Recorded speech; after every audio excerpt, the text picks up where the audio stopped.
નમસ્કાર મિત્રો, હાલમાં ચર્ચામાં રહેલ બંધારણનો એક અનુચ્છેદ એટલે કે અનુચ્છેદ 145. આ આર્ટિકલ હમણાંની ઘણા લાંબા સમયથી ચર્ચામાં રહ્યું છે. આ આર્ટિકલને સરળતાથી સમજવા માટે આપણે એક સરસ મજાના કેસ સાથે સમજીશું જે તમને સંપૂર્ણ માહિતી આપશે અનુચ્છેદ 142 ની. ચલો શરૂઆત કરીએ. તો વાત જાણે એમ છે. અતુલ કુમાર નામનો એક ગરીબ દલિત યુવાન ગામમાં જન્મેલો અને સપનાથી આઈઆઈટી સુધીની સફર એને શરૂ કરી. ખૂબ મહેનત અને અભ્યાસ સાથે આઈઆઈટી ધનબાદની પ્રવેશ પરીક્ષા પાસ કરી અને એ પણ ખૂબ ઉમદા ગુણ સાથે.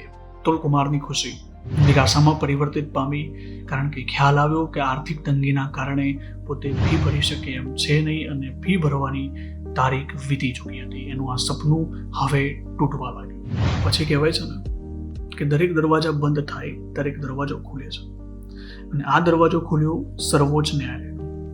ત્યારે સર્વોચ્ચ ન્યાયાલયે ભારતના બંધારણના અનુચ્છેદ 142નો પ્રયોગ કર્યો, જે મુજબ સંપૂર્ણ ન્યાય આપ્યો.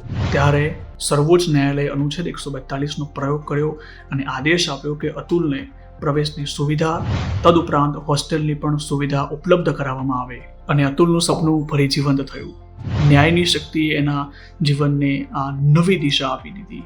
તો અંતે આ છે ભારતના બંધારણનો અનુચ્છેદ 142, જેમાં સર્વોચ્ચ ન્યાયાલય પાસે સંપૂર્ણ ન્યાય કરવાની શક્તિ છે.